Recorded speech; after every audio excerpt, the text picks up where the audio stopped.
शब्द आदि विषयों का निरंतर चिंतन करने से उन विषयों में चिंतनकारी पुरुषों की आसक्ति उत्पन्न हो जाती है। कह रहे हैं ये जो पांचों विषय हैं, इनके बारे में यदि आप बार बार बातें करेंगे, बार बार चिंतन करेंगे, तो कह रहे हैं कि उन विषयों के प्रति आपकी आसक्ति हो जाएगी, विषयों के प्रति आपकी आसक्ति हो जाएगी। कहते हैं ना कि जब आपके साथ रहने वाला व्यक्ति यदि हमेशा भगवत कथा, भगवान के गुण, नाम संकीर्तन यदि करना शुरू कर दे, तो आज नहीं कल, कल नहीं परसों, परसों नहीं नरसों, नहीं तो 1 साल बाद, और नहीं तो मरते समय आप जरूर यह महसूस करेंगे कि कृष्ण का नाम हमें लेना चाहिए। लेकिन वही जो साथ वाला व्यक्ति है, यदि वो भी इस सांसारिक बातों को करने लगे और आप भी सांसारिक बातों को करेंगे, तो क्या होगा? सांसारिक वस्तुओं के प्रति आपकी आसक्ति बढ़ती चली जाएगी। कह रहे हैं ध्यायतो विषयान, विषयों का ध्यान करने से ही विषयों के प्रति आसक्ति बढ़ती है। कोई कामी पुरुष है, कोई लंपट पुरुष है, उसके साथ आप रहना शुरू कर दो, आप देखो आपका भी बुद्धि भ्रष्ट कर देगा वो, केवल आपको सुनाते सुनाते, आपको बोलते बोलते। क्यों कहा जाता है कि अपने बच्चों को संभाल के रखो, अपने बच्चों को बचा के रखो, आपके बच्चे कहीं ऐसे बच्चों के संपर्क में ना आए, अन्यथा वो बच्चे केवल बात करते करते, बोलते बोलते बोलते बोलते बच्चे के दिमाग को भ्रष्ट कर डालेंगे। और अगर बच्चे का दिमाग भ्रष्ट हो गया तो आप नहीं, आपका पूरा खानदान लपट जाएगा, तब भी उसको ठीक नहीं कर पाएगा, कभी ठीक नहीं कर पाएगा। इसलिए हमें अपने घर का माहौल, अपना माहौल ऐसा बनाना चाहिए कि हमारे बच्चे ऐसी घटिया बातें सुनना पसंद ही ना करें, ऐसे बच्चों को पसंद करें ही वो ना।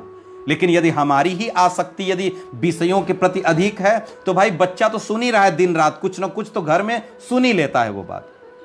और घर में वो बातें सुनते सुनते सुनते सुनते जब मित्र यार वैसे मिल जाते हैं, तो उसकी रुचि और बढ़ने लगती है, तो वो उन मित्रों के साथ ही ज्यादा समय व्यतीत करता है, ज्यादा व्यतीत करता है। बस फिर आप उसको सुधार लेना, फिर पैसे खर्च करके, कोचिंग में पढ़ा करके, कहीं हॉस्टल में डाल करके सुधार लेना। आप जिंदगी भर रोना पड़ेगा, रोना पड़ेगा।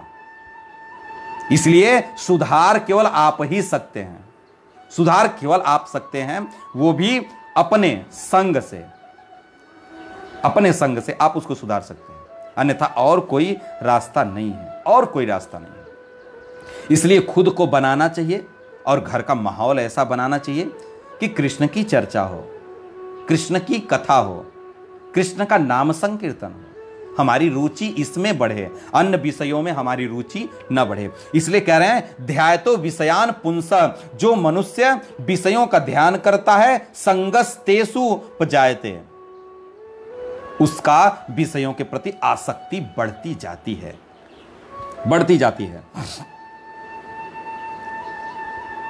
उत्पन्न हो जाती है। पुरुष की आसक्ति उत्पन्न हो जाती है, उन विषयों के प्रति उसकी आसक्ति बढ़ जाती है। और आसक्ति से काम, जब उसके प्रति हमारा लगाव बहुत अधिक हो जाता है, तो उससे आसक्ति से क्या पैदा होता है? काम पैदा होता है। उस विषय को भोगने की इच्छा हमारे अंदर प्रबल होने लगती है।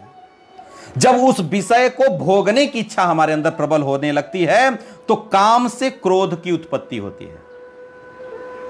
क्रोध कैसे आता है हम लोगों को? कैसे दिन भर हम लोग लड़ाइयां करते हैं? क्यों हम लोगों का टेम्परेचर हाई हो जाता है?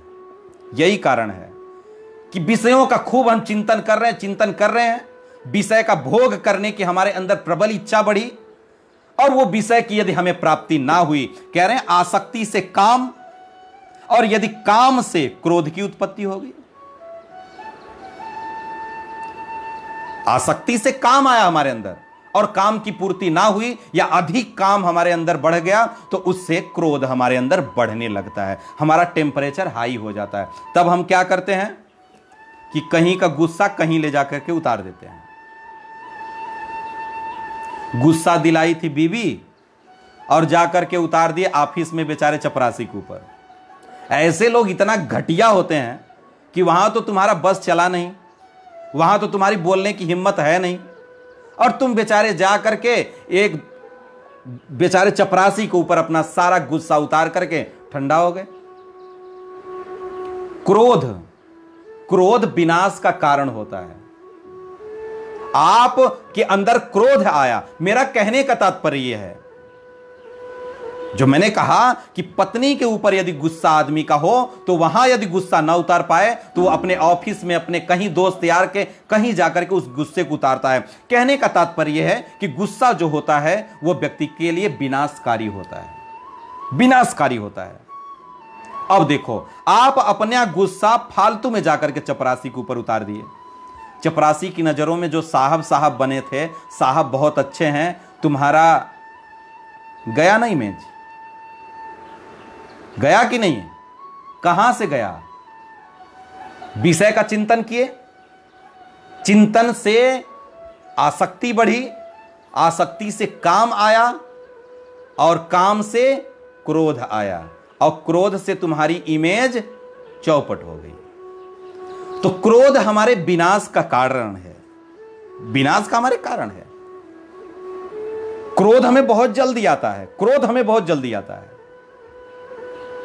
इसलिए क्रोध हमारे अंदर ना आए, इसलिए हमको बचना चाहिए। क्यों कहा जाता है इंद्रियों पे कंट्रोल करो? यही कारण है कि ये कहीं ना कहीं इंद्रियां हमारे क्रोध को बढ़ाने वाली हैं, विचलन करने वाली हैं। स्थित प्रज्ञ पुरुषों का अपने मन को वशीभूत करना ही बाह्य इंद्रियों को वश में करने का मूल कारण है। स्थित प्रज्ञ, जो स्थिर बुद्धि वाले पुरुष हैं, अपने मन को वशीभूत करना, अपने मन को वशीभूत करना, अपने मन पर कंट्रोल करना ही बाह्य इंद्रियों को वश में करने का मूल कारण है। बाह्य इंद्रियों को वश में करने का मूल कारण यह है कि मन को कंट्रोल करना, मन को कंट्रोल करना।